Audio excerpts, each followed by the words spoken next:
Okay, we are now meeting as a committee of the whole. Is there any declaration of pecuniary interest or any interest?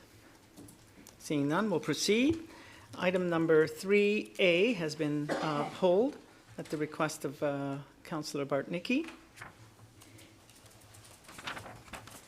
And item number 4, our delegation is also, they were not able to make it. So we won't have a delegation. Looking at the consent agenda, oh, we're missing a few. Missing two, just those two. Yeah, Grab them. if you don't mind, because Councillor Desai usually has things. Is there any item that needs to be pulled from the consent agenda?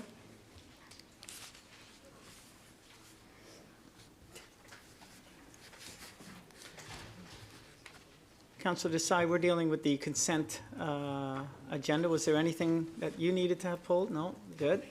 Okay, lovely. Then maybe I can get a motion with respect to the consent agenda.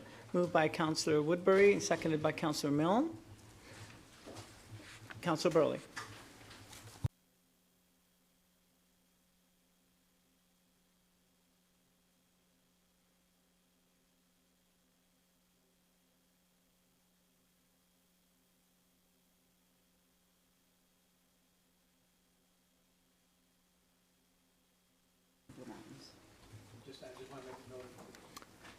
Okay, noted. Not that we're not going to, I'm just saying we're not now. That's been noted. Okay, then I call, oh, Councillor Keaveney. Mr. Warden, and just to add to that, MEFR did just pass a motion at our council acknowledging a climate change crisis, so that could perhaps be added. Thank you. Can I call the question now? All those in favor? Any opposed? That is carried. Thank you. All right. So we're on to item 7A, Tourism Advisory Committee minutes dated November 6th. I'll get a mover to put that item on the floor. Moved by Councillor Robinson, seconded by Councillor Woodbury. And Philly and Heather, you have the floor. Good morning. It's still morning.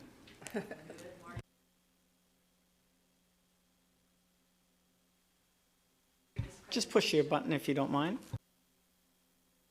Button. Does that work? Oh, great. I'll start again. Thank you for the opportunity. Heather and I are really excited to be able to bring this presentation to Council and senior management on behalf of our new combined Department of Economic Development, Tourism and Culture to talk about our upcoming tourism marketing efforts.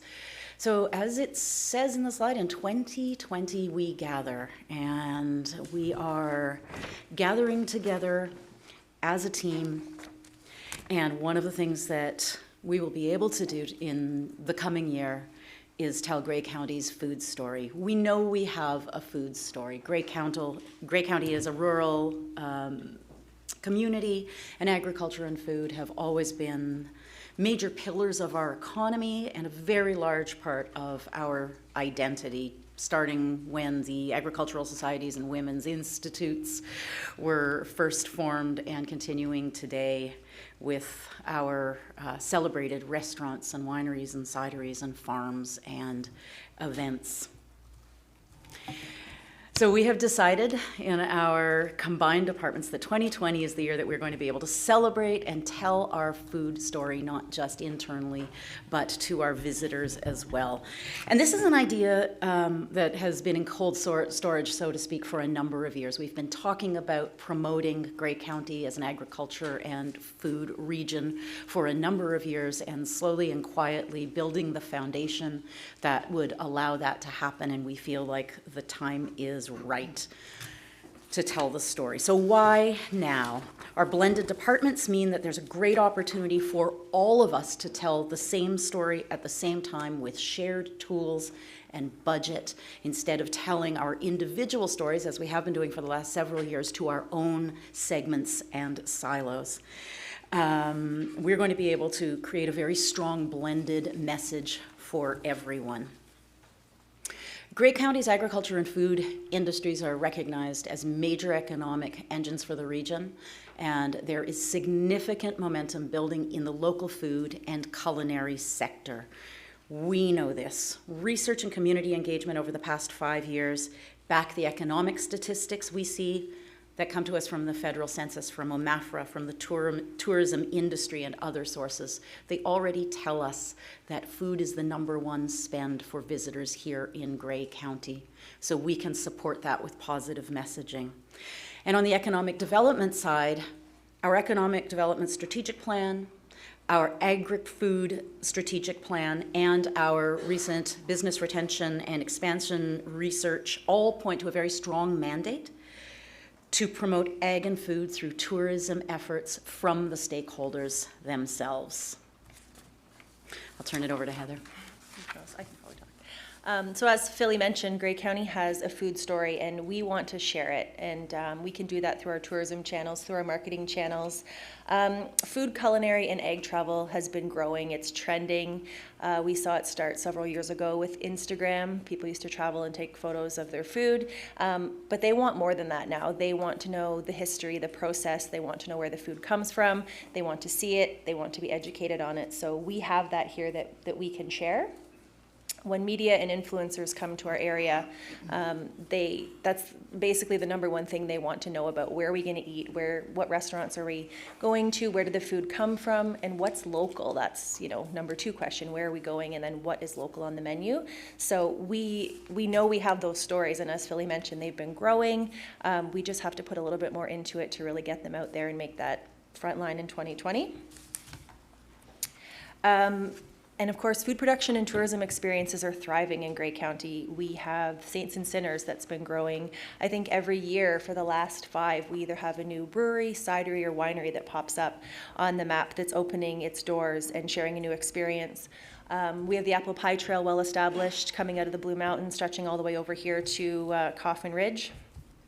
And we're also seeing more communities putting a focus on farmers markets. We have, the pillar farmers markets that have been around forever, but each year a new one pops up in a small community. Maybe there's only 5, 10, 15 vendors at it, but it's important for that community to bring their producers together and be able to sell those local products. And more locally owned restaurants are wanting to connect with our farmers and our producers to bring those products into their restaurants, into their menus. And also the diversity is just growing. We have diverse restaurants here that are locally owned and they're expanding their menus. And that's driven by a lot of our visitors that are coming here and our locals too. But as we see more demand for that, we see our local restaurants opening up their doors to more diverse offerings. And our diverse and unique landscape allows for a four-season products in the agriculture and culinary realm. We have ice wine in the middle of winter. The Red Prince apples are ready for consumption in February when there's not a whole lot of other produce coming out at that time of year. And maple syrup is running in the spring. We have summer food events that are bustling on every single weekend throughout July and August. So we can truly say we're a 4-season agriculture destination where, some of the other regions in Ontario can't say that the same. So as Philly mentioned, the opportunity, we are now working very closely together.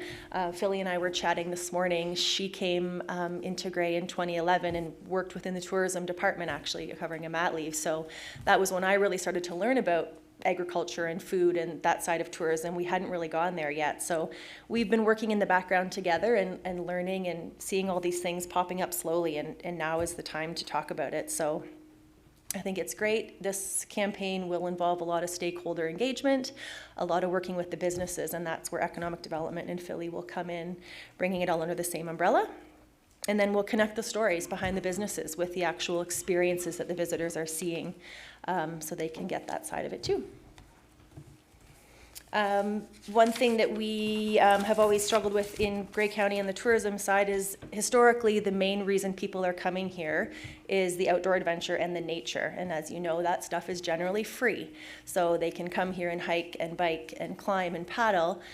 So we will use this campaign with food at the forefront to bring those those outdoorsy hikers, climbers, paddlers into our downtowns, into our locally owned businesses, and create more of an economic impact to their visit. So that's sort of number one on our campaign goal.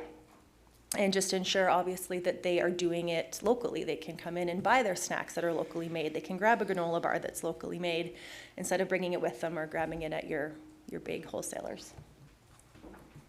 Switch.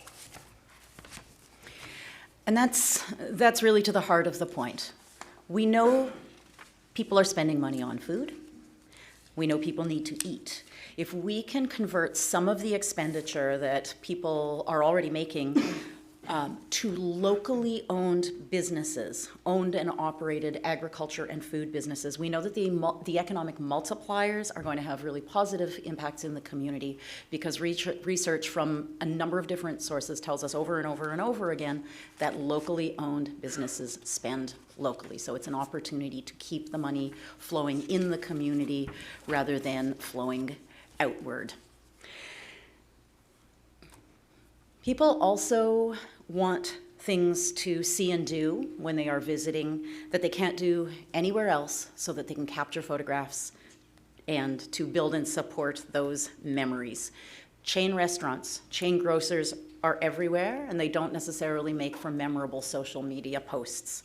Farm visits, farm-based events, locally owned stores with a selection of local products, and great restaurant meals make great memories.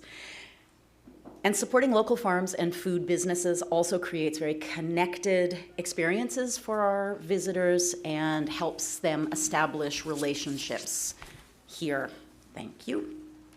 And campaign goals. So we've got the goals for the campaign, and they are nested under the arch of the economic development goals for the whole project. So the overarching goals are to commit to promote the combined agri-food and culinary tourism value chain to support business retention and expansion, business and resident attraction, foreign direct investment, and even build export potential for our agricultural producers.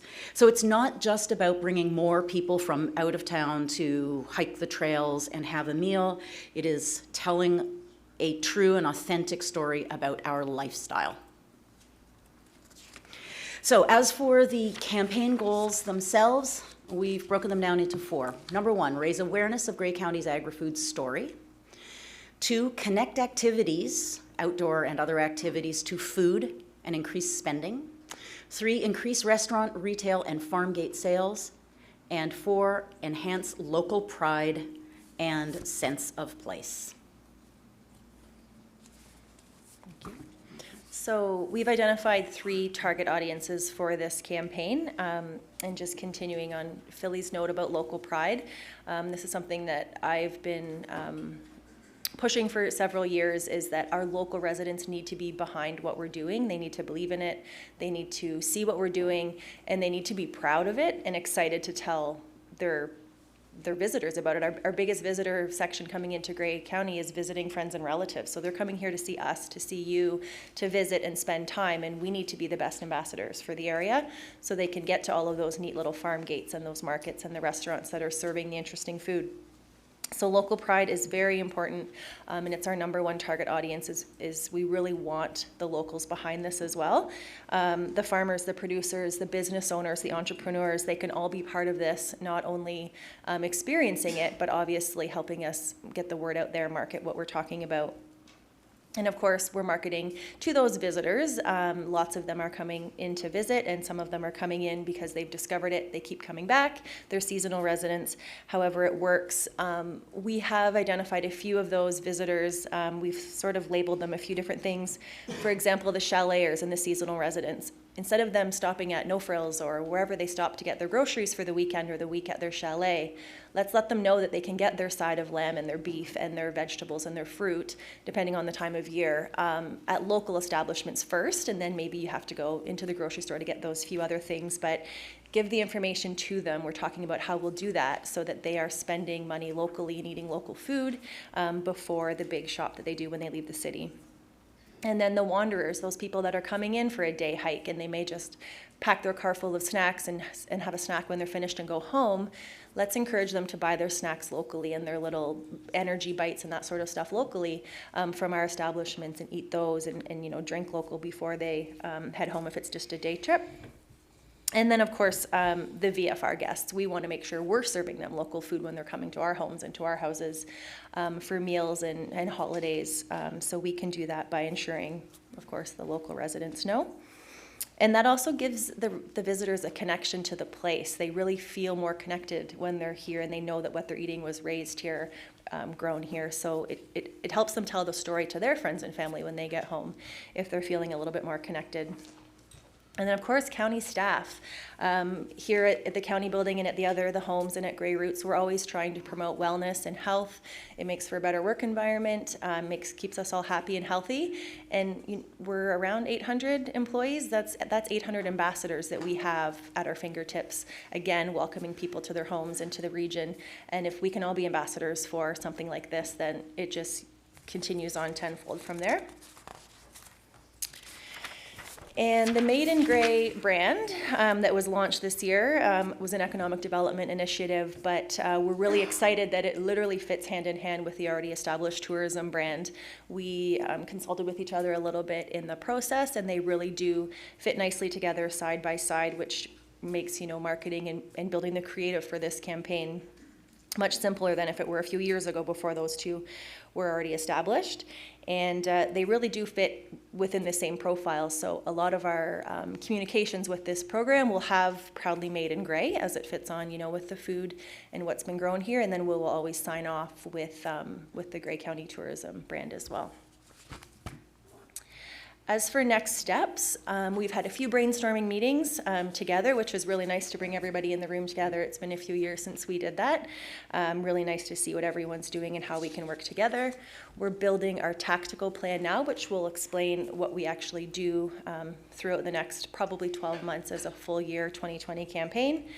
And Billy will get into this a little bit later, but we came up with a big idea. Of course, we're calling it Gather. Which we're all really excited about. It can mean so many things, from hunt and gather, foraging, gathering, gather your produce. The farmers go out and gather, and then of course when you come to the table, you gather your friends, you gather your family, you gather together. There's just so many different meanings with it, so it's a really exciting word that we're going to tie into a lot of different things within the campaign. We will be building some creative pieces for print and online and social media. We already put a few little teasers out in print. Made in Grey just came hot off the press today. We hadn't quite come up with the word gather yet, but there is a little teaser in there saying that we will be talking and celebrating food in 2020. So just getting people thinking about it before we hit the ground running. And then, of course, we will align our tourism marketing strategy with the economic development strategic plan and make sure they're working together. And it's going to be really exciting, right off the hop in 2020. And we do have, of course, the tourism website will be redesigned in April, so it'll be front and center on there too. Great. As Heather mentioned, we're deep in the early stages of planning already, and we're going to be developing the detailed action plan over the next couple of months for launch midwinter. And our Gather campaign, as with Made in Grey, we've made the decision to engage our stakeholders after our planning is in place. And this is because we know we have a really strong mandate already because of the work that we've done with our Agri-Food Strategic Plan and our BR&E. We don't want to create meeting fatigue. We want to come to our stakeholders with a plan and invite them to participate. Heather talked a little bit about the meaning of the word gather for our campaign. So the backstory is, for the last couple of months, we've been just talking about the Grey County terroir, and we had that as a working title. And even though it's technically an accurate description of the land and what it can produce, we all felt it was a little too hoity-toity for what we are here in Grey. We are not wine country, we are not white linen, we are not snooty foodies. We are scrappy and proud and entrepreneurial and hardworking and fun-loving and striving to be inclusive. And for our visitors and newcomers. So we wanted something that represented that kind of feeling. And we also wanted it to be a verb because verbs are active. So yes, gather, bring people together, gather your harvest, whatever that means to you. We think it's a really good umbrella word. I don't know if any of you noticed, but today there was a news article in the Owen Sound Sun-Times, and there's been a series of short documentary films produced about the owner and chef at the Flying Chestnut Kitchen, Sean Adler, and it's a series of short films about how he gathers food as a forager and how he incorporates it into his local menu and the products that he sells here in Grey County and in Toronto at his Powwow Cafe. This is a story that other people are already telling about us. It's time for us to get on the same bandwagon. People across the GTA and Ontario know this about us. We have a fantastic opportunity to align with what's already happening and not having to roll the ball uphill. The ball is already in motion. So it's very exciting times. As Heather mentioned, we already launched the Made in Grey brand. It launched locally this summer and then to Ontario at the Royal from November 1st through 10th. So the foundation is being built. We have roughly 40 active members in the Made in Grey brand right now. Gather's going to launch very shortly on social media, in print campaigns, and on the upcoming tourism website. We also have an amazing opportunity to potentially launch Gather to 1,000 industry leaders in the agri-culinary world at the Culinary Alliances, or the Culinary Tourism Alliance's Terroir Summit in Toronto in May of 2020, and that's something we're looking very seriously at. So really the time has never been better to gather around the story of agriculture and food in Grey County. And that's it, and we welcome any questions. Well, thank you, Philly, and thank you, Heather. It's an excellent presentation, and I love food, so I love any food and chocolate, because we know chocolate is it's a food. I also love the images that you've got. That's part of telling the story as well. If I might add, your target audience, maybe under county staff, you should add county council, because you've got a great group of ambassadors right here. Councillor Decided, I see your hand. Thank you, Mr. Warden. Great presentation. Just a quick question. Will this be available to County Council in the minute package? So I'm understanding it's being posted right now. Yeah. Councillor Milne. Thank you, Mr. Warden, and thank you, ladies, for that presentation. Philly and Heather, you just have so much energy. That's great. The question is, do you know or have you any idea what the economic impact long-term will be of this initiative? That is a very good question.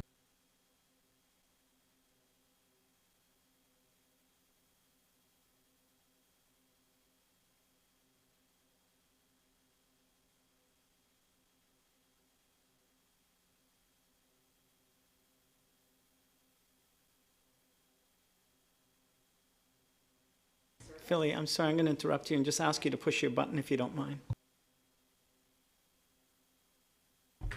Oh, there it is. Okay. So just to repeat, I don't have them at my fingertips, but I know Brian has information available that shows the trends that are moving in both the hospitality food service side of the equation, and I have information on the local food side. So while we don't have it mapped out in terms of our own goals, we know that in agri-food and agritourism and culinary tourism, everything has been trending forward over the last 5 years, and we anticipate that it's going to continue to do so. Yeah. Councillor Soever. Yes, just following up on that. We have noticed in the town of Blue Mountains quite an expansion in culinary tourism, so this is a very timely initiative. Certainly the village reports that their shoulder seasons are no longer almost shoulder seasons.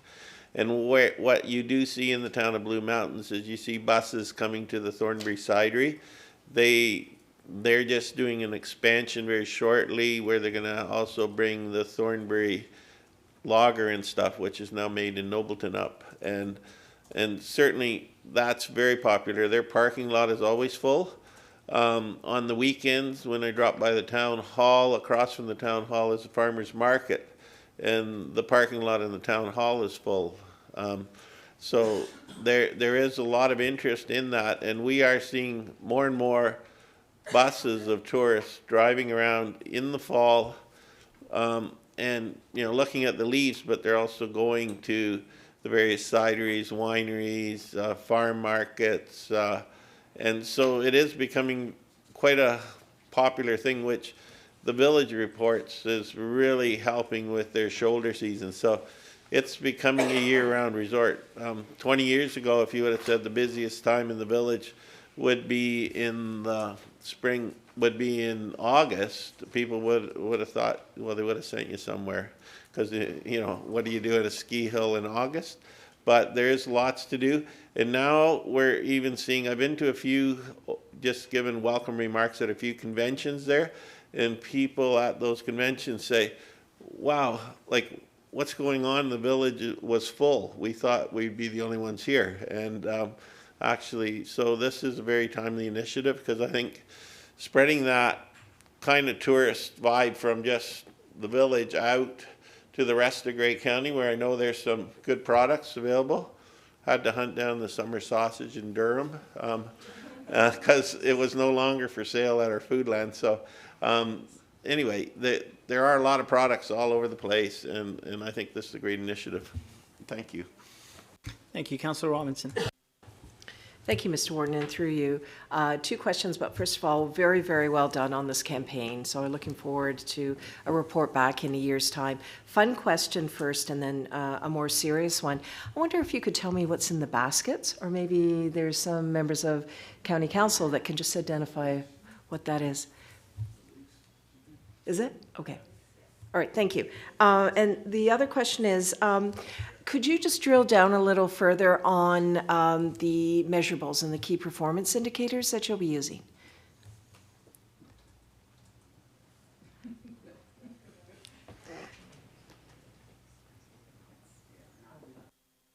Yes, there we go. Philly and I just said we don't actually have the KPIs totally developed yet.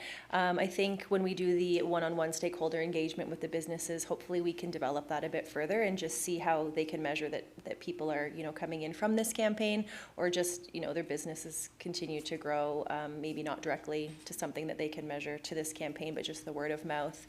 We do, a lot of our marketing now really is measurable on social media and on the website through analytics, not so much through print, but we know that reaches some of the resort guests. So we will develop those, and I'm sure we can share those once we have them developed. Councillor Mackey.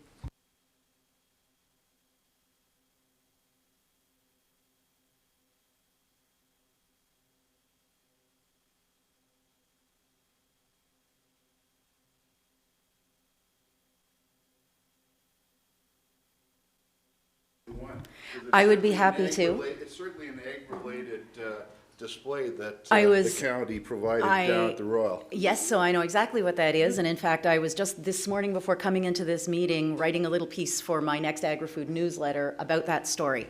So those 2 first prize ribbons were won by Liza Manning of Round the Bend Preserves. So she has her own line of products, jams, chutneys, and she makes crackers. She also does the in-house product development for the foods at Georgian Hills Winery. So she makes all their products that have the cider and the wine in them as well, that are the non-alcoholic beverage, the food side. She works for them. And she took 2 first prizes in the pickles, jams, and chutneys category. And what that means is that gives her a pipeline to the grocery shelves, the store shelves at Metro, because we participated in the Spotlight on Local in their pavilion, and the Metro buyers were there, and they had the competition. So they're very interested in talking to the winners. about bringing their products onto the shelves. So it was a really great opportunity for us to not just get our Made in Gray brand out there, but to bring some of our local producers who we think are ready to scale up and do expansion and jump from small markets and local stores into regional and national distribution, and Liza was the lucky winner this year. And I'm hoping that if we do that display at the Royal again next year, we're going to have a few more people whose products end up on national grocer shelves. So thank you, thank you. Well done, and certainly a good venue for it. Great. Okay, Councillor McQueen. Well, thank you, Warden and Council, and thank you very much for the presentation. You guys are doing some great stuff. I know just attended the tourism summer summit that was held down at the Blue Mountains, and that was a very enjoyable event. I did find out, well, maybe we knew that, but from conversations and following up with the mayor of Blue Mountains, Blue Mountain Resort is the gateway to the world. People come to that resort from all over the place. And I think if you can continue to promote Grey County through that gateway and into all our municipalities of the County of Grey, there's so many things that we do uniquely that I think just to continue building on that, because they get plotted there, and all they know is about a resort and a ski hill and it's expanding, but there is Grey County outside that, and they just, talking to people there, they're just overwhelmed at what's going on outside them. It's interesting, the leek picture there, Singhampton is, for a lot of years, has a leek dinner every year, and it started off to be a fundraiser for the local fire department, and it's became a community event. I just think it's sort of ironic that my father, when he went to school, they would grab leeks and they would eat them and they get kicked out of school. So things have changed. Things have changed with regards to natural food and all that kind of stuff, but keep up the good work. Oh, one other thing. Jamie Gott, Osprey Organics, is in the process, I understand, of creating a whole line of organic grains and steel cut oats and stuff that's in the old Gibraltar Springs building. So I don't know if you've had conversations with Jamie. He's the owner and developer of Ice River Springs, as we know, which they've diversed a lot, greatly in a lot of different other aspects. But certainly there is another product that's coming from Grey County, again, to the world. And I think Loblaws or some of those big food chains are going to be selling his packaged product in Grey County to that venue. So. Thank you, Councillor Burley. Thank you, thank you, Philly and Heather, for a great presentation. I'm just curious, there's one of your images just caught my eye. It was a farm tractor covered with beer. Was that the farmers waiting for propane, or?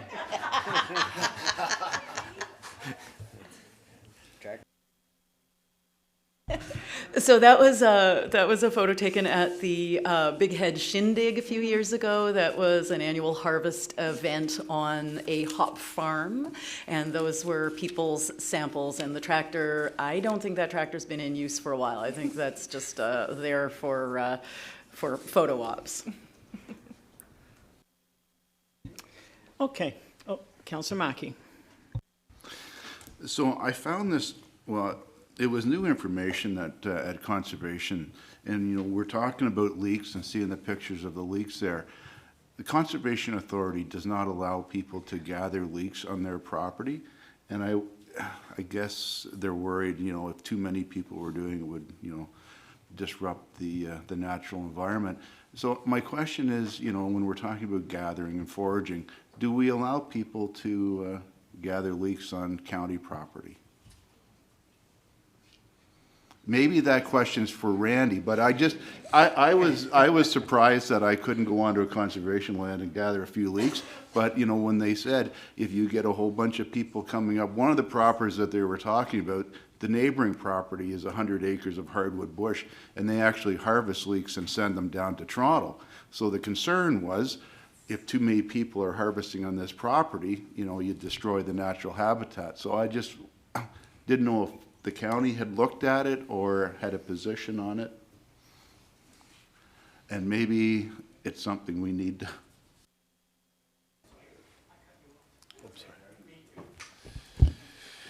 It's a great question. We haven't looked into it specifically, to be honest. Obviously, we try to encourage people to, if there's trails within our forest, to stick to the trails. As you noted, there can be some damage depending on the users of those forests in terms of trails. But if there's leaks alongside the trails, then yeah, if I found them, I know when Councillor McQueen described the story, I remember back in the day at Derby School, there used to be some wild leeks that grew in the back and eating them raw and stinking all day long. So I totally get the fact that people enjoy wild leeks, and but something that we can look into further in terms of you know, whether that's something that would be encouraged or something that we can look into as part of this initiative here in terms of the gathering initiative. Okay, good discussion. And we did discover that those are leaky baskets. So I'll call the question. I'm sorry. It's as good as it gets. All those in favor of the motion? Any opposed? That is carried. Thank you very much. Okay, item 7B, we're dealing with our general insurance. I look for a mover to put the item on the floor. Moved by Councillor Milne, seconded by Councillor Patterson. Kevin, you have the floor.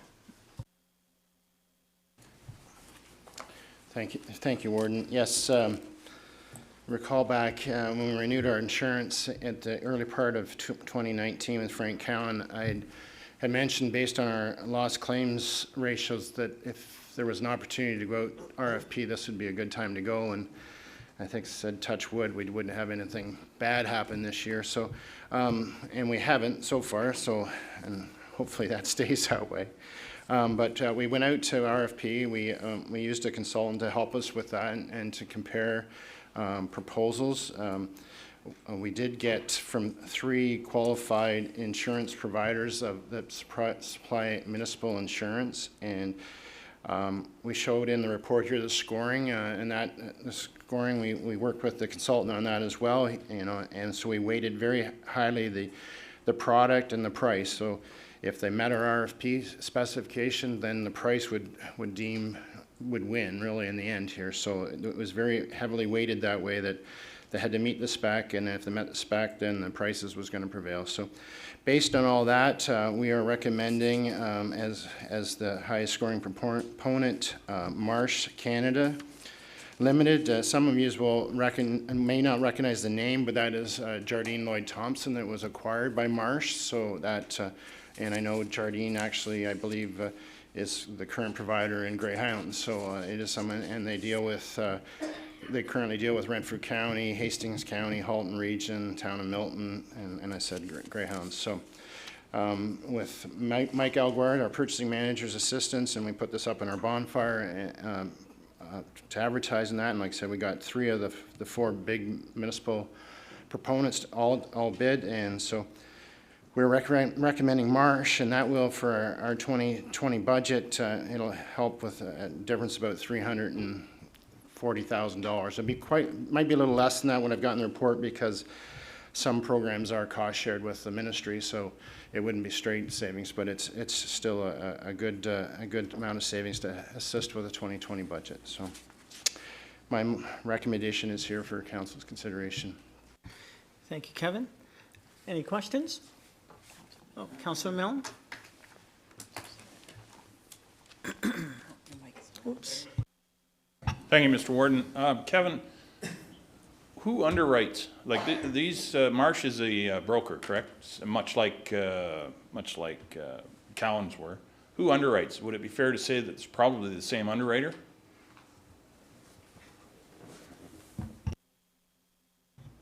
I'd have to go back to the policy, because each policy, they'll have they have sometimes different underwriters being, so I'd have to pull that out for you, but I can give you that. Thank you. And they're all like A-rated carriers, so, and that was one thing the consultant went through and made sure that we're dealing with. I was just curious where the savings are. The underwriters cutting their prices. No. The biggest analysis is on the general liability. That's where all the savings are coming on this. And so hopefully our claims loss ratios remain, they have been, and that we don't see a spike in that happening, so. Councillor Soever. In the report, it says that the 2019 budget estimated a premium of 1.219, I think it is. And so was that the actual cost? Is that the actual cost for 2019? Or is that just the budget estimate?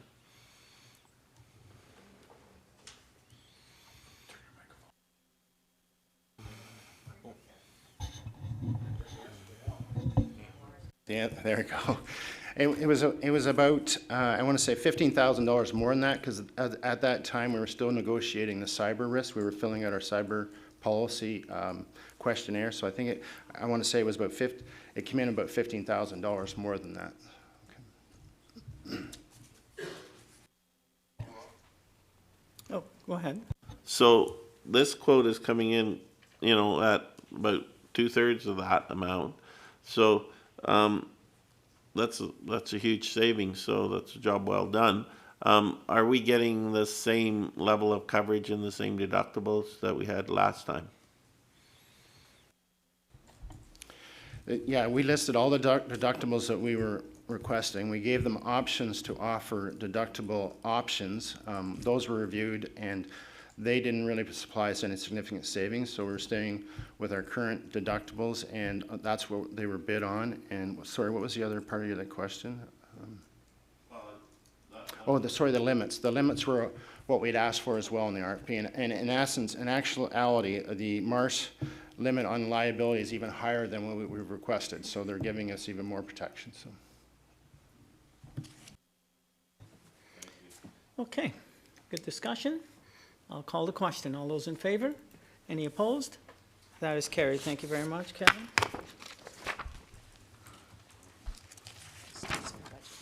Sorry? Yeah, you stay on deck, right? Okay, item 7C, dealing now with the budget overview. I'm looking for a mover to put the item on the floor. Moved by Councillor Robinson, seconded by Councillor O'Leary. Kevin, you're on. Thank you. Yeah, this is back when we mentioned about budget timetable stuff. I had mentioned we'd be bringing a budget overview and background report to council to give them an idea of what the 2020 budget is starting to look like and what staff are proposing. So if council so wishes, I'd like to just kind of walk through this report and allow you to ask questions as I go along. Based on budget assumptions that finance uses and that we provide to the departments, and those assumptions include such things as insurance. And insurance, we're using what was recommended in the report before as the basis for that. We look at audit fees, utility and fuel costs, wage and benefits, and those assumptions are then built into our budget. Budgets are still being reviewed and updated. This is a draft just to give you kind of a sense where we're at.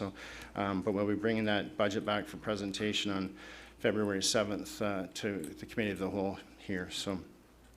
So on page 24 of the package, you'll see a budget at a glance here. You'll see a little table that we're showing that what staff have put forth in requests. We're looking at about $59,930,000 to be raised from taxation, which compared to the 2019 budget would be a difference of about $2.7 million, or a 4.73% increase in the levy.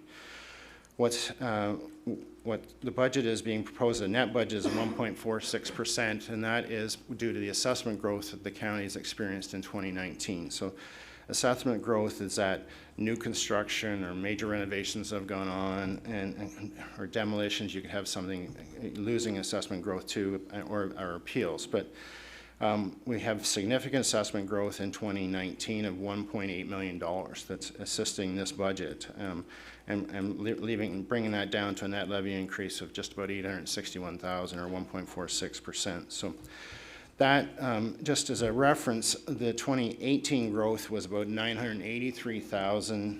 2017 was $916. 2016, we were only at 438.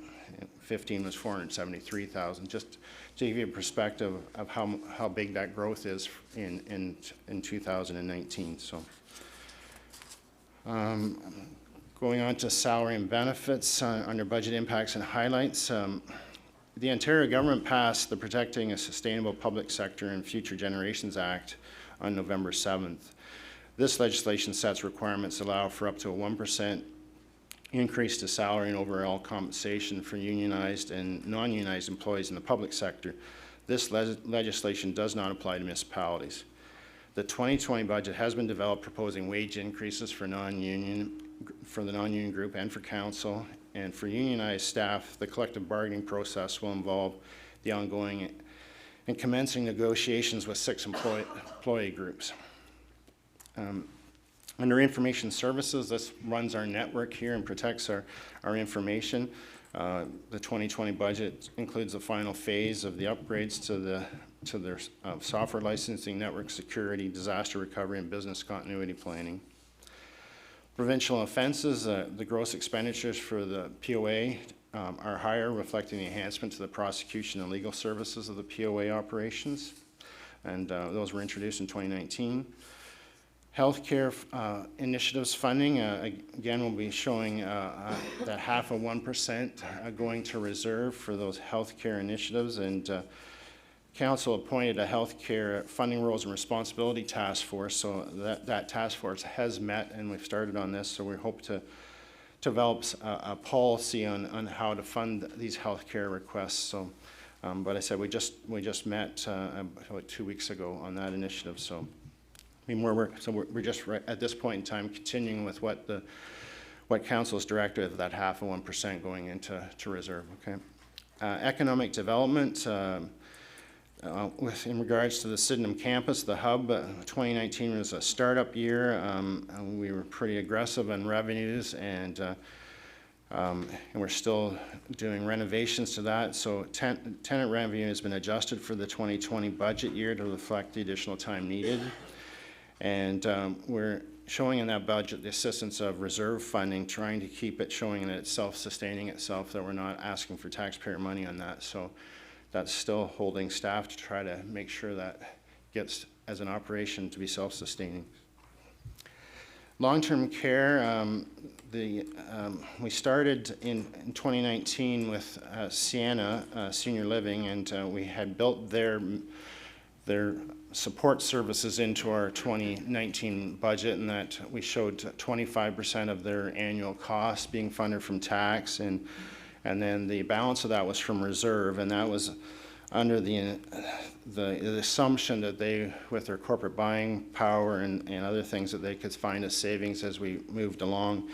We have pulled back from that service, and we've, if you saw, we had some staffing requests put forth for clinical and quality and HR that have gone through the long-term care committee of management, so those are being put back in the budget.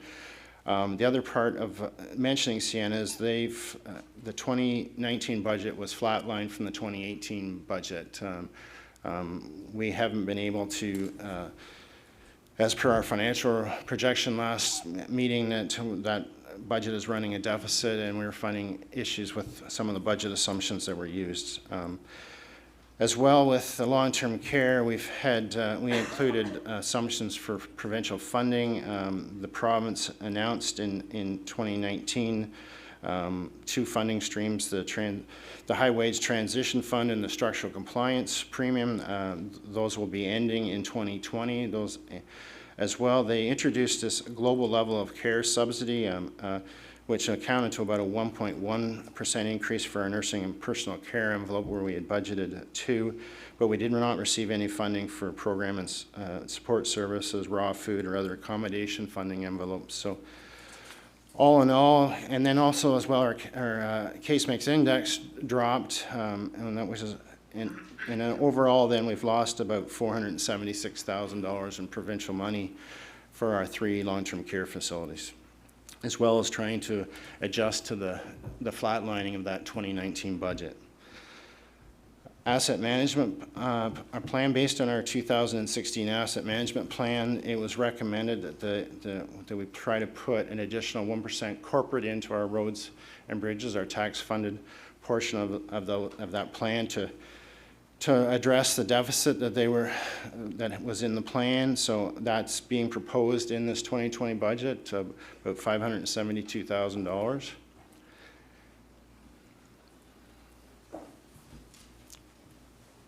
Councillor Desai. Thank you, Mr. Warden. My question with regards to the 1% in the asset management plan and the reserve there is that 1% cumulative, or is that 1%, the 1% every year? It was 1% every year for 15 years is what the plan had laid out to address our asset deficit. So as well, when I mentioned that we looked at the construction price index that we've received for our development charges, and we're using that as the basis too, as an inflationary increase on that construction budget as well, so that we're not adding 1% and then falling back behind by flatlining with no inflationary increases, okay? So we have made some headway there, like since 2016, we've added about $2.2 million in taxation money to that budget, which is helping us. So we'll keep going. We just, as a sidebar, we kicked off our asset management strategy meetings with our consultant just this week. So we'll work away and refine our data and stuff, and hopefully have better data and stuff to make better decisions in the future with that, and then also to meet the regulations of the province on that. So that kicked off. So, but we're right now, staff are recommending we try to follow that, what that was in that plan as a recommendation. Paramedic services, the 2019 budget had a 1.5% provision there for increase in provincial conditional grant. That was based on a historic template for the calculations of that. They announced that we weren't going to receive any funding, and then they came back and they did give us some funding. They announced it as a 4% increase, but we got less than 1%. And some of that was there was service enhancements that had been approved to other areas, so that maybe the government did add 4% into the portfolio, but not all municipalities got that amount of money. And Gray was just less than 1%. So, and which was about $67,000. We've developed the 2020 budget based on the province saying there will be a funding increase in 2020 for paramedic services, but there's been no indication to what that is. So we're using that $67,000 as the basis that we got in 2019 as the basis for the 2020 budget. The community paramedicine program in 2018, the LHIN had, announced that we had a full year of base funding for that program, and that would be provided for a full 12 months. For 2020, we've got no indication of funding for that. So we're like on a year-on by year-on basis with that. So if that funding isn't continued, we'll have to address and wind down that service. That has happened in the past before here with council, where we've only had funding to a March announced, and then made decisions to start cutting it back, and then we've had the province come back and give us funding. So, but that, I just want to be aware, and that we're putting it in for a whole year, but we've got no commitment yet from the province on that program. Ontario Community Infrastructure Fund and federal gas tax funding for the county received in 2019 in the OSIF formula, $1.2 million. That's what we're using as the basis in the 2020 budget. The province has stated that they were keeping the $200 million in that program, but they are looking at the formula for that, and so they have not yet announced allocations to each municipality. But our assumption is that we're using what we got in 2019 as our assumption for the 2020 budget. Federal gas tax, we've been confirmed for that, and we'll receive in the 2020 year about $2.8 million in federal gas tax. Assessment growth, I spoke to that earlier. I said it's assisting in this budget and helping bring it down to the 1.46%. So it's $1.8 million in assessment growth. That is based on the market change profile that was provided by Impact in November. So the final assessment roll will come back in mid-December. So that final number is yet to be confirmed. What could impact that is there's an appeal or something that's successful like that that comes through and would alter that, or there was errors or something like that that were identified. But last year I know it was pretty close. It didn't vary very much from that market change profile to the actual return roll. But it's just a caution if something was to come up there. So. Provincial funding and cost sharing, and I put this in the report just somewhat to give you a heads up. What we're not putting any, I guess, padding for what's coming down the road. And I'll start with the health unit. The health unit is to move from a 75-25 with the province and the municipalities to a 70-30 formula in 2020. What the health unit is, and speaking to staff, what they're proposing to budget for 2020 is a flat line of that budget for Grey and Bruce counties. They are planning, proposing to use surplus from their 2019 budget, and then they got one-time transition funding that they're going to use. And so we'll see where that goes with that amalgamation, and I guess with the new Jim Pine coming on as the municipal advisor, see where that all ends up. So if the surplus hadn't been used and the one-time funding hadn't been used, Grey County's share as a budget increase from 2020 would be about $600,000 for the health unit. So that's still coming at us in 2021, but I don't know what that new health unit organization is going to look like, or what that budget's going to look like. So that's, we haven't provided any additional funding in here as a stopgap for 2020. It's Ontario Works and Employment Services. Ontario Works funding has been frozen at the 2018 expenditure level. So what we spent in 2018, and we had a number of staffing off and things, the issues that went on there, we weren't very pleased with what happened there, but that's what they've held us to, and that's what they're holding us to in 2020. So staff's credit, the management of the Ontario Works and that, they have positions that have become vacant due to retirement, et cetera, that they have not filled those positions, and so they've cut this budget down to meet that requirement. But in saying all that, Ministry has confirmed in 2021 employment service will no longer be the responsibility of Ontario Works. And so in saying that, we're not sure where this is going and what Ontario Works is going to look like. And in addition, there's a new funding model that's supposed to be introduced for our program delivery. So again, I'm not sure what that's going to mean to us yet. So, but there's no impact other than we're budgeting based on that 2018 expenditure level with the ministry that we're being held to. Sorry, Councillor Desai has a question. I didn't mean to interrupt you so abruptly. Thank you, Mr. Warden. My question is with regards to the health services. We just heard that this year we would have had an impact of $600,000. We're not sure of what the impact is next year. Now, $600,000 is about just a little over 1%. Councillor Bartnicki is not here to confirm that math, but it is from the report. So it's just about 1%. So my question is, should we be looking at, instead of putting away 0.5% on our health reserve, should we be looking this year to make that a full percentage so that we can mitigate to a certain extent next year the effects of the 70-30 split?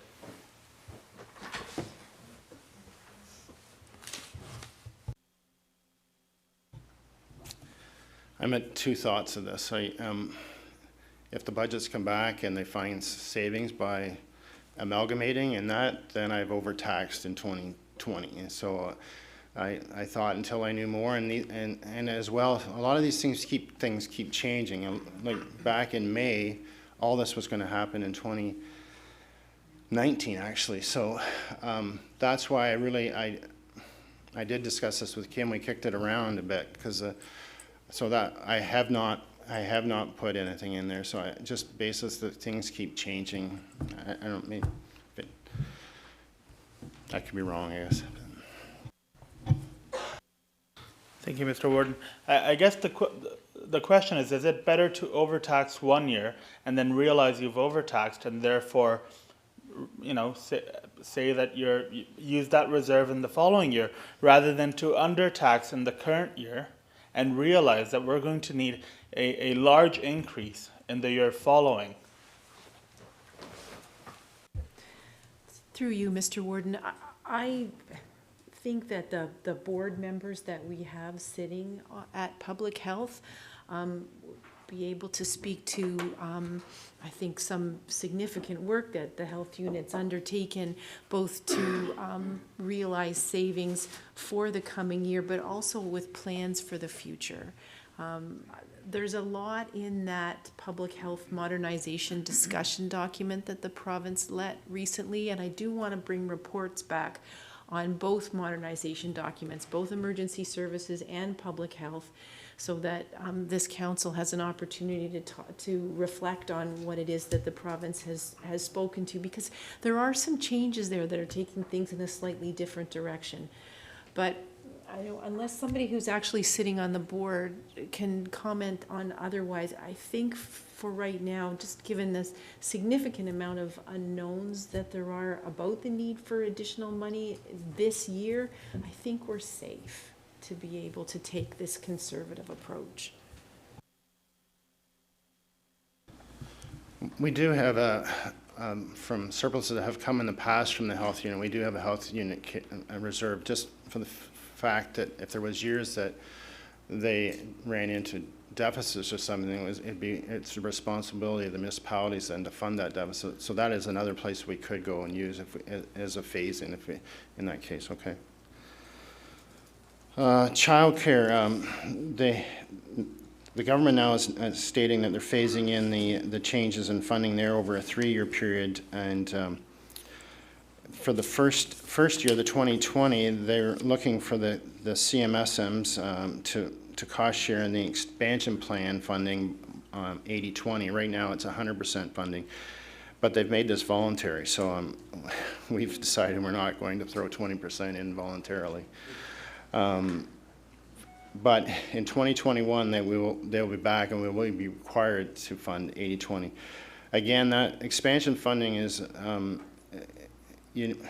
to utilize that. You're trying to find new kids and new spaces and stuff, and we're struggling with that with the ECEs and that, and trying to find providers that we can even staff these. So we'll have to deal with that come 2021 if we can actually expend that dollars. But if we were to expend what we, possibly, you might be looking at about $275,000 there as an impact just as a 2021. The other is wage enhancement grants they've given us in the past. They're asking now, we were allowed a percentage of that for administration. They're going to ask us to cost share on that in 50-50, and that's about $26,000 in 2021. And then in 2022, our admin funding, your programs for all your child care, they allow you to, in what we had in the past was 10% of that then could be, of that funding can be put to your administration of your child care program. Here, they've cut that to 5%. So 5% doesn't sound like a lot, but it's, it's 50% cut is what that amounts to.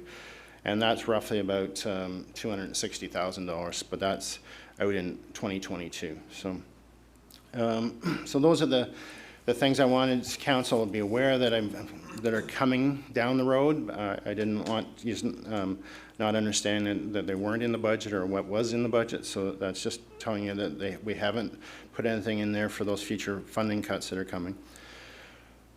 Service levels and new initiatives and staffing level changes. The budget does contain some additional requests for resources.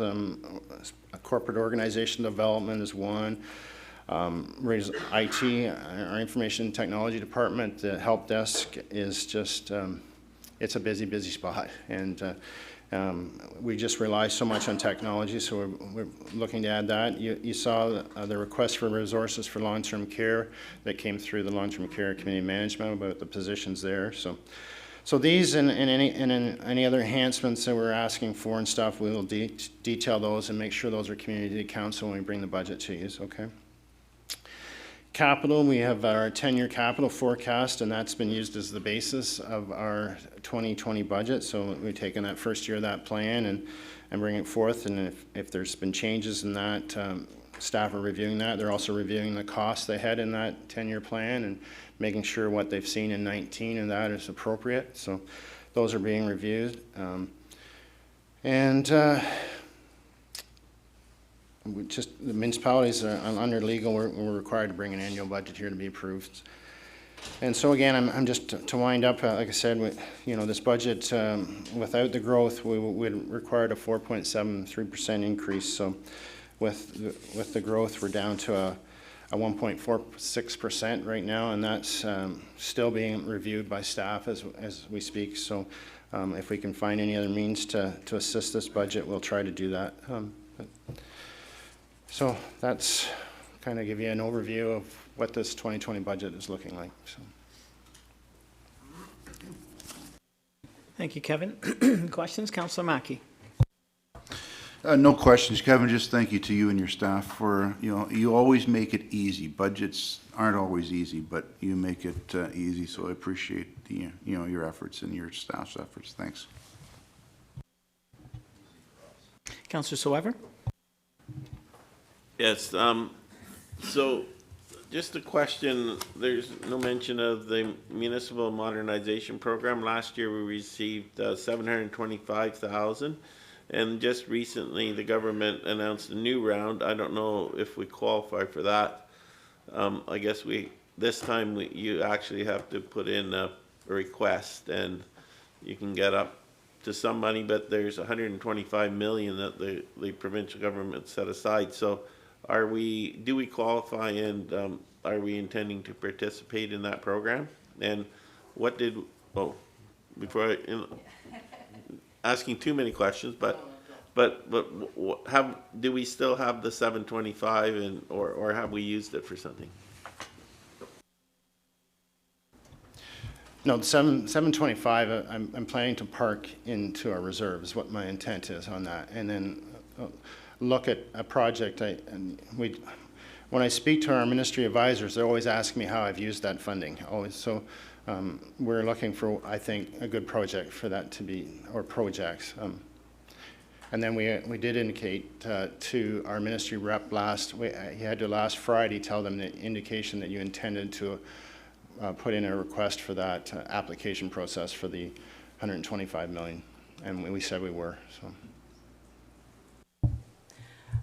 Through you, with regard to the 725, one of the things that we talked about earlier on was that with the fire communications project, once that RFP is let and comes back, we're going to have a much clearer idea of exactly what kind of resources it's going to take to address the shortcomings in that system across all of the county fire services.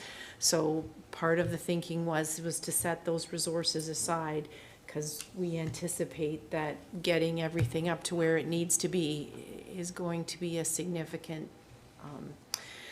requirement. And then with regard to the new program that was just announced, you're absolutely correct that they asked us to provide, first of all, an indication that we intended to apply, which we said yes to. There's an expression of interest that has to go in by the end of next week. This funding is meant to support projects that will assist the municipality with efficiencies and cost savings. And so we are looking at asking them to support a project that is going to look into some depth at the way that our financial systems are operating right now, and whether or not there's some additional things that we could do within finance to bring us some additional information that would be of benefit to council and to staff.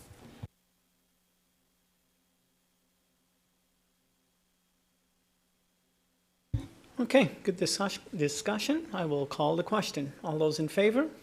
Are there any opposed? That is carried. Thank you very much, Kevin. How are we doing? Good, I think we can get this. We'll probably do this next. We can do D? Okay. Yeah. So we're going to proceed with 7D, amendments to our, to the bylaw. Looking for a mover to put the item on the floor. Moved by Councillor Keaveney, seconded by Councillor Desai. Is it Matt or Pat? Matt.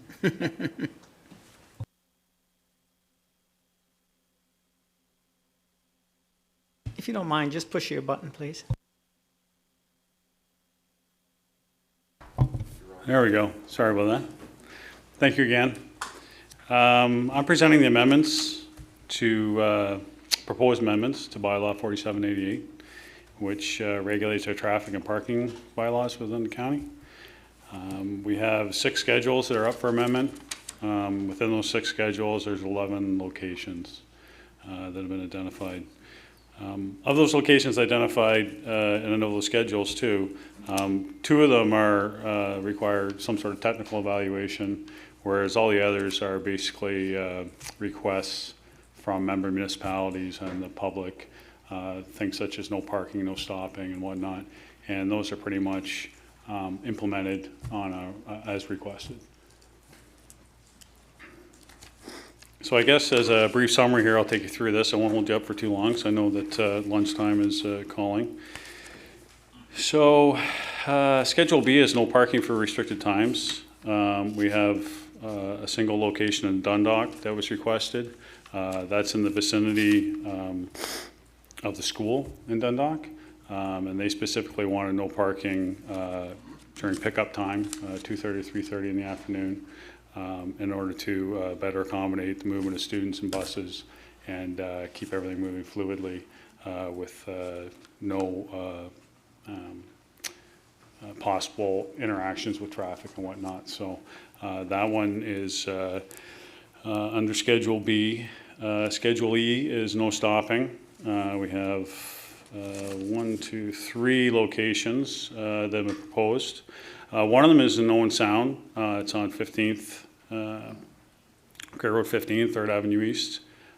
It's in the vicinity of 15th Street East, which is basically, for those of you who know Owen Sound, at St. Mary's Hill. There's a lot of volume of traffic that moves west down that hill and then continues on to go south. There's been numerous accidents in that area. So we've been requested by the City of Owen Sound to make a no stopping location basically on the west side of that street to keep vehicles out of the area where other vehicles are trying to maneuver and make movements. In addition to that, there was also a no parking request that is closely associated with that exact same location, and that's one of the last schedules here under Schedule U that we'll be talking about, but it's essentially the same issue that takes place there, and it is accident related. 2 other locations we have for no stopping are in Hanover. These were last minute requests that we were able to fit into the bylaw. They are both in the vicinity of the Tim Hortons in Hanover. One of them between 17th and 18th Avenue, the Tim Hortons there on Grey Road 4, and then there's another Tim Hortons on Grey Road 10 between 3rd and 5th Streets by the racetrack.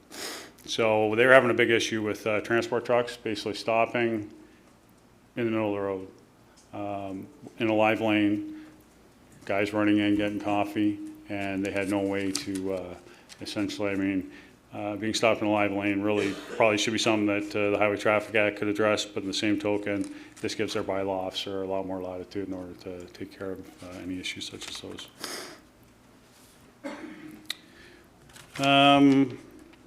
The rates of speed, that's always a touchy one. A lot of people across the county, they are perceiving traffic to be speeding past their residences and whatnot. And the fact is, there probably is a lot of speeding going on, and we all know that people speed, and that's a common theme. For us to address it through changes in the regulatory speed is not always a good idea, because it doesn't change driver behavior typically. But in several of these locations we have proposed today, they are absolutely warranted. One is in Grey Road 3.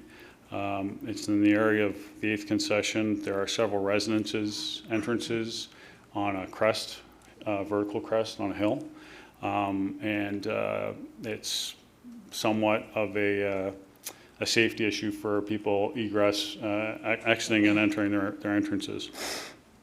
We did a technical evaluation on the curve. It's rated for just over 60 kilometers an hour. Right now the road is posted at 70 in that location. So we're proposing to drop the speed limit down to 60. Another location in Georgian Bluffs, Grey Road 5 in the hamlet of Kilsyth. Right now it is posted at 50 kilometers an hour. It is a small hamlet. There was no bylaw in place. When we started looking at it, it was, well, it's not enforceable, obviously. So the bylaw that we're implementing here, proposing to implement, is basically to cover off an existing condition with a 50 kilometer an hour posted speed limit. And we're extending it slightly to the west. There's some proposed development in Kilsyth with subdivisions. So we just want to encompass that extra area to cover that off. 2 locations in Southgate. One on Grey Road 9 and one on Grey Road 109. Southgate passed a resolution, I believe, to have all the streets within the hamlets, the hamlet of Holstein and the town of Dundalk to be 40 kilometers an hour, which is a good thing, definitely, especially in residential areas and whatnot. So we looked at Grey Road 9 through Dundalk specifically. It's a county arterial road.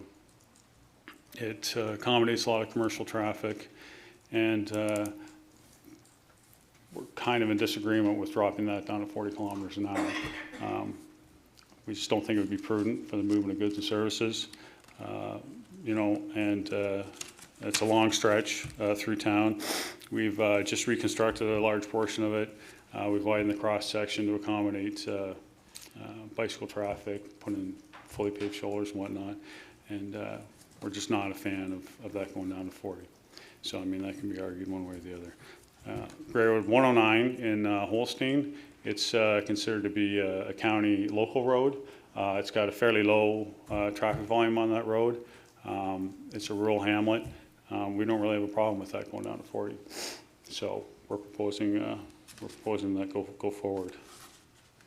We have a community safety zone in Southampton that was requested. It was by a resident. Excuse me. With community safety zones, that is basically some signage going up and a bylaw being passed. It really doesn't change anything, doesn't change any of the laws, the speed limits, whatnot. But for most Highway Traffic Act regulations, the fines are doubled. So whether that be speeding or even pedestrians jaywalking, the fines are doubled. So that applies to all the Highway Traffic Act fines through those areas. So it's been proposed by a resident in Singhampton on Grey Road 124. We've included that here to be put forward. We have a bridge in Holstein we just replaced, Schedule T. It's limited loads on highway bridges. That bridge was one of only 2 on an actual county road that had load restrictions on it. That bridge was just completed here recently, and so we're just looking at kind of a housekeeping of removing that load restriction on the bridge in Holstein. And the last one we have, which I previously mentioned, was no parking in Owen Sound, again on Grey Road 50 on 3rd Avenue, east in Owen Sound, and that is in direct relation to the no stopping location I mentioned earlier. A lot of accidents in that area, and we just wanted to move the parking further back from the intersection to allow for a better visibility triangle and a little bit safer conditions there. So that's it for this round. This is something we typically do on a yearly basis, and we kind of gather all these things up and then bring them forward in the fall of each year. So any comments or questions, that'd be good.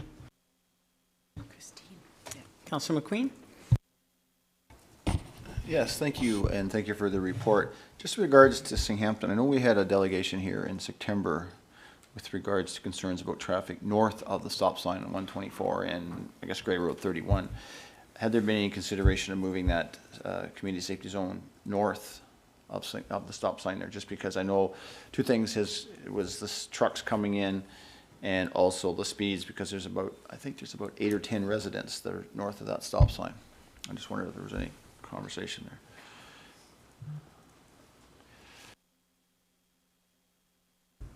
There we go, sorry.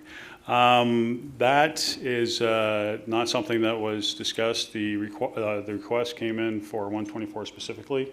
Again, it was a request. I believe it was the same individual, a group of individuals who requested that location. Grey Road 31 was never brought up. But as a side note, there were some other issues that he had that were addressed on Grey Road 31 previously. So if that was something that definitively that either the municipality or a resident wanted implemented, we'd have no problem entertaining that whatsoever. Councillor Robinson. Thank you, Mr. Warden. Excellent report, and I really appreciate that the bylaws for traffic are reviewed annually, because traffic patterns change, residents change within our Grey County community, so this is really important.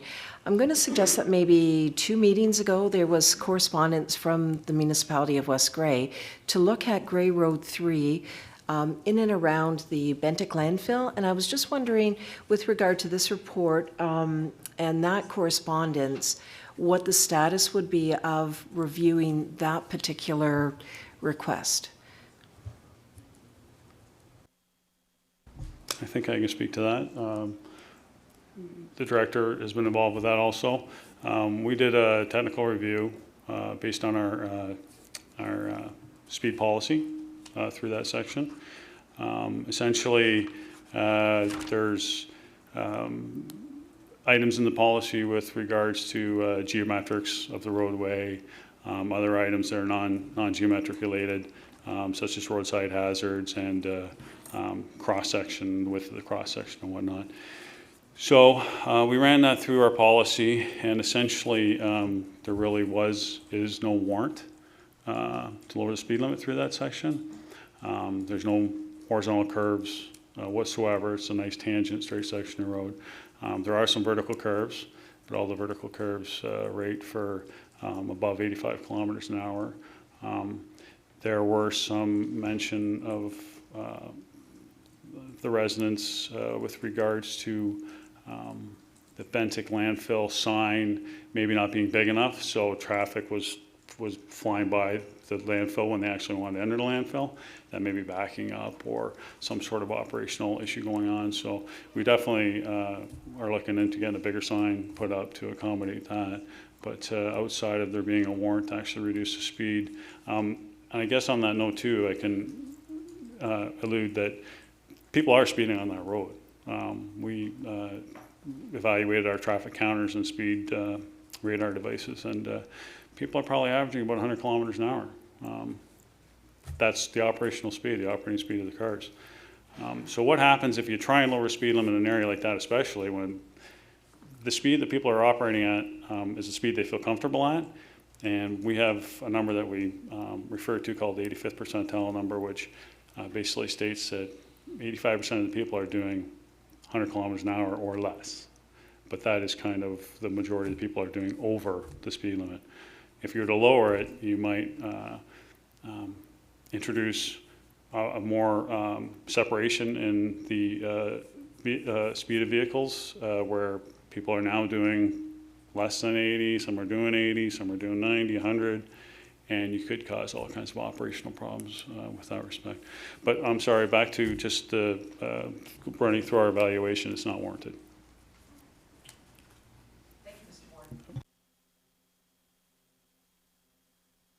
Councillor Woodbury. Thank you. Thanks for the report. No words, going now. Just wanted to speak to the reducing the speed limit within the village of Dundalk.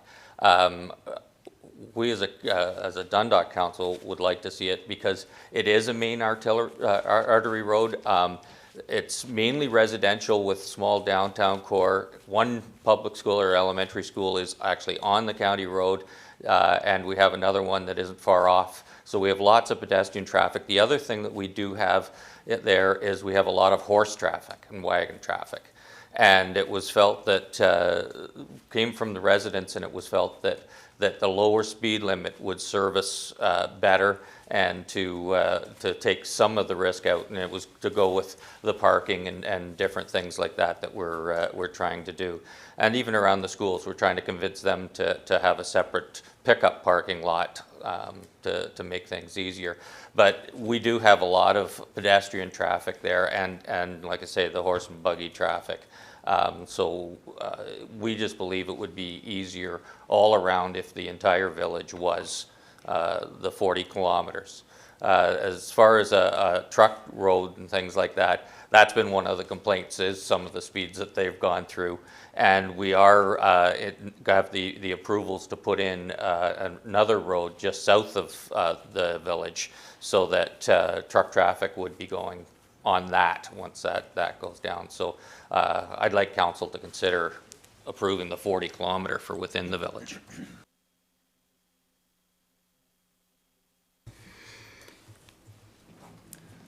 Okay, I think that's it for hands that I see. Oh, Councillor Milne. Thank you, Mr. Warden, and I'll speak to that as well. But I'm just wondering, do we need an amendment? Yes, we do. So I'd like to propose an amendment to reduce the speed limit in Dundalk to 40 kilometers an hour. And Oops, sorry. but I know you're not a fan, but I'm wondering, I need a little more meat than that. To get it convinced in the other way. Because I'm a fan of reducing it. Sorry, I'm here. Maybe what we can do, moved by Councillor Milne, I'm assuming Councillor Woodbury will second, then we can deal with that question of the amendment? Oh, sorry, no. No, No. it's an amendment, right? Yeah. Right, so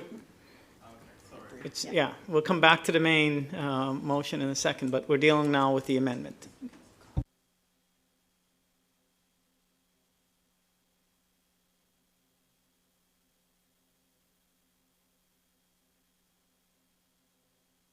If you don't mind pushing your button, okay?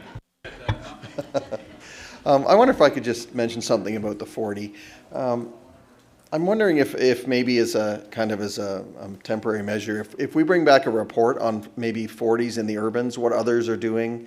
I'm just worried. So we approve the 40 based on, you know, not only resident complaints, but just without a lot of data or feedback. You know, the gut feeling that we're not really giving them a lot of feedback on why we want it to be 50. But I'm just thinking if the 40 gets approved for Dundalk, you know, and some residents. What? No. No. And some residents that find out, then there's the 40 for Durham. So then everyone's voting on the 40 for Durham. Then there's a 40 that someone wants somewhere else. And then there's, you know, and then next thing you know, every urban we have is a 40. Not that that's the end of the world, but I almost feel like it should be more a corporate decision or a county-wide policy rather than just a kind of a piecemeal 40s where people feel like requesting them. But that's just kind of an offer that I wonder if it would just be another route we could take to address Dundalk's concerns. Thank you. Councillor Milne, given the comments, would you be prepared to withdraw and simply have staff bring back a report? The short answer is no. The longer answer is we were prepared to drop it in Holstein without any mention of a policy change or doing any other further studies. The issue is well documented in Dundalk that there's a lot of pedestrians, as the mayor has mentioned. We have a school on that road. We have a lot of horse and buggy traffic. We simply think it should be 40 kilometers because the Council of Southgate has reduced the speed in the rest of the village on our roads to 40. So it just makes it a lot more uniform and easier to enforce if it's all 40. That's our argument. And I'm not willing to reduce or to withdraw the motion. Councillor McQueen.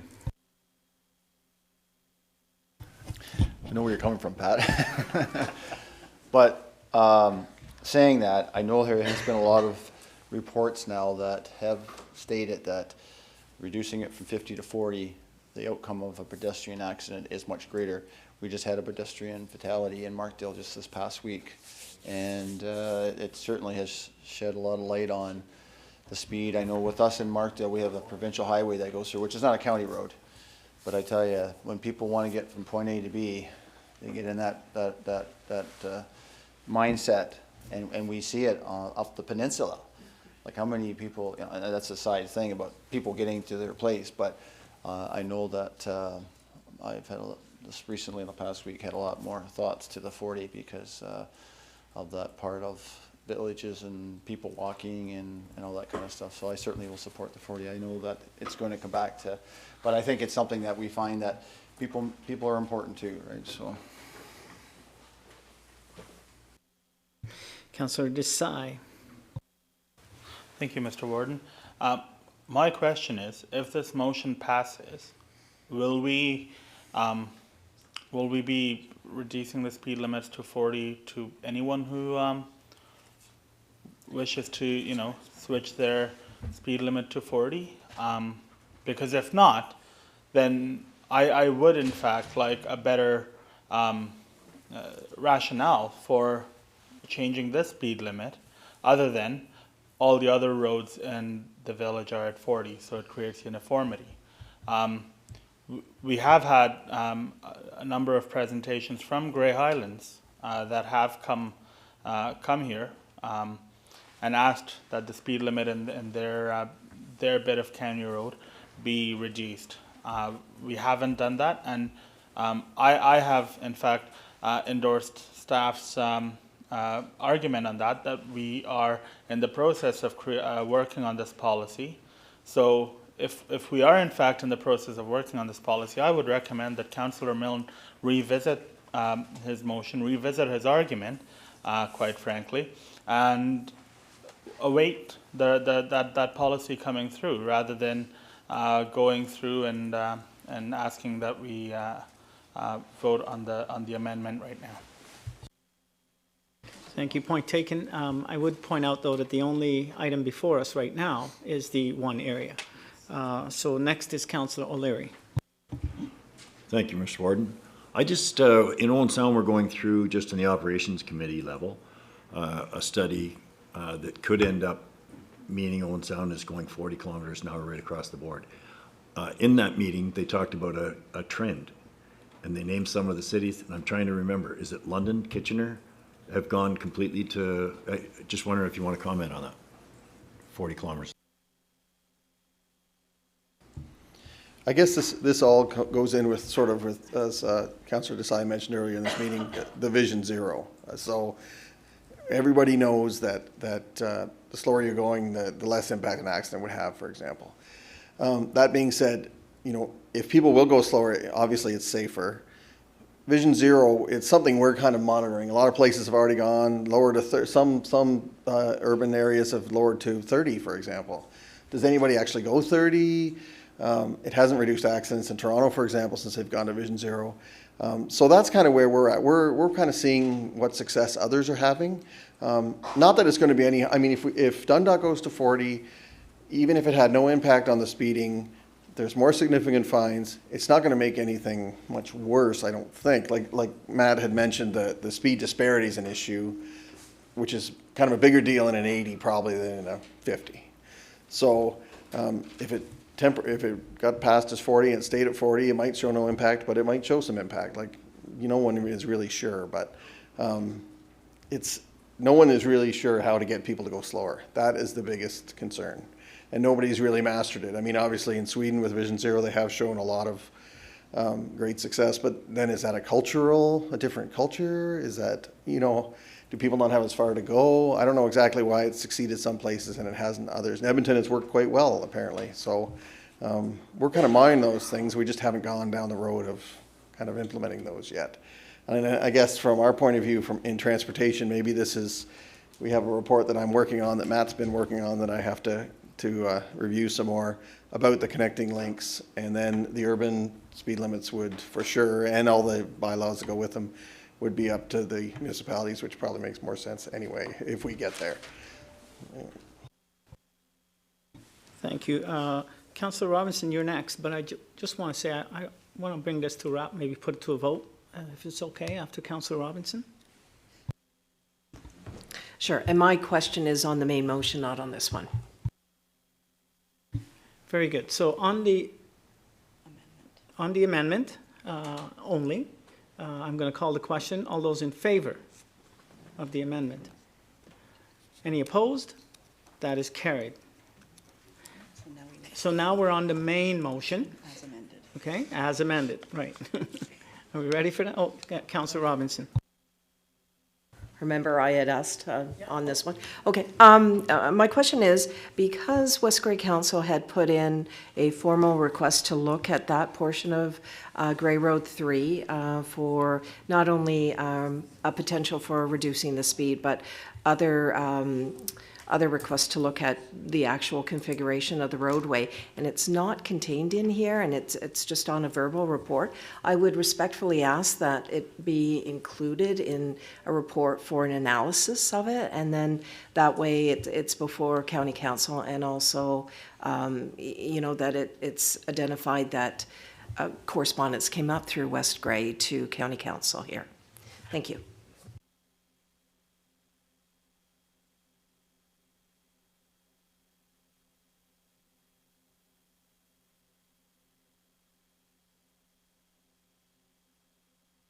Oh, so I think to be clear, that correspondence did come and it was part of a consent agenda and it was received for information. Thank you, Mr. Warden. And I'm very clear, it was on correspondence in the agenda, and at that point, I separated the item out and asked for further clarification on how it will be dealt with, so that although it was identified that it was received, there was more attention going to be paid by the Transportation Department. Yeah, through you, Mr. Warden. We have completed our analysis just recently after the report went in. Typically, we've kind of been bringing this report about twice a year. We've kind of been bringing some spring ones too, with parking after the winter and stuff. We will squeeze that section into probably the next report as we do our little rundown in there on what came out of our study. So if that's satisfies. Thank you very much. Okay, very good. I'm going to call the question. Oh, did you want to say something? Go ahead. Thank you, Warden. So just clarification, are we going to get a report back? I mean, I completely agree with the 40 kilometer an hour in our, hamlet areas, in our built-up areas. I think from a community safety standpoint, that's the right speed. Whether or not the speed is followed is an enforcement issue, but so that's a different question.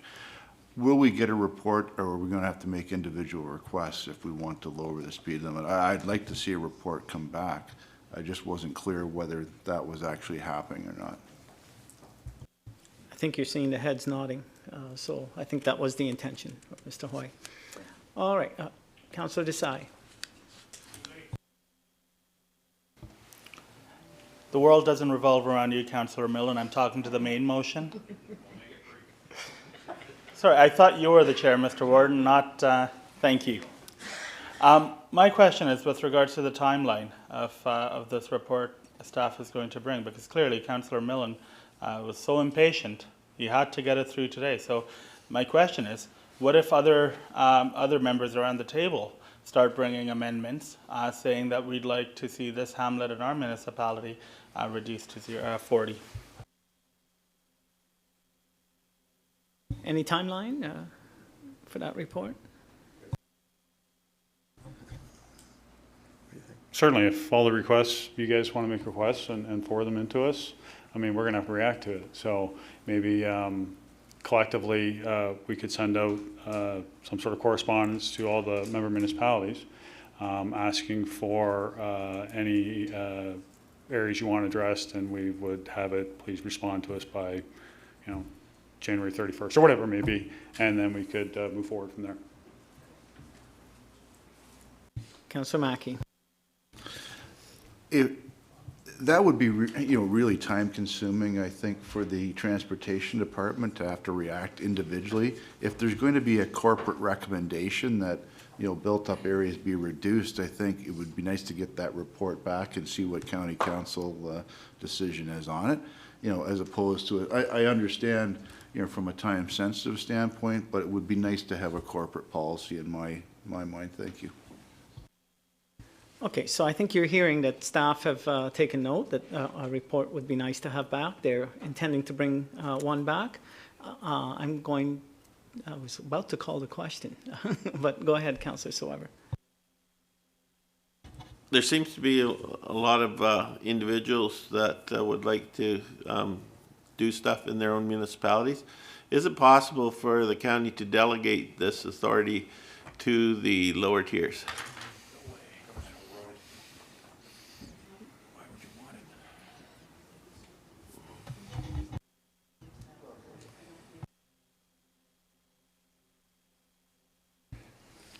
You got your answer, which is we don't think we can answer that today. All right. I really want to call the question because we are well beyond the time that we need to be at. But Councillor Mackey, if you could make it brief.